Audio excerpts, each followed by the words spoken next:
आदाब नाज़रीन, हम फिर हाजिर हैं आपके सामने हम मौजू के साथ। और मौजू एक बार फिर से गज़ा पर अमरीकी सदर ट्रंप के कब्ज़े वाले बयान से जुड़ा हुआ है।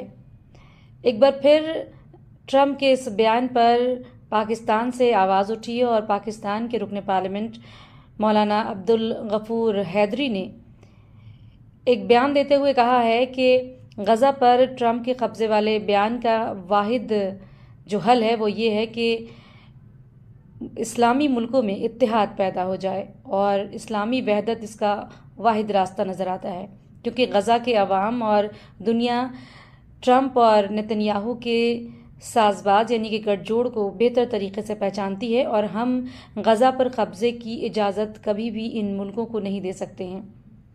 आपको क्या लगता है कि क्या इस बयान से या मौलाना अब्दुल गफूर हैदरी के बयान से आप मुत्तफ़िक़ हैं?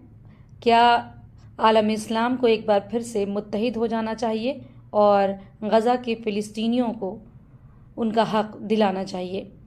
क्योंकि अगर इत्तेहाद इस्लामी ममालिक में मुकम्मल तौर पर होता है तो क्या यहाँ पे तस्वीर बदल जाएगी, और अगर बदलेगी तो ये तस्वीर किस तरह की होगी?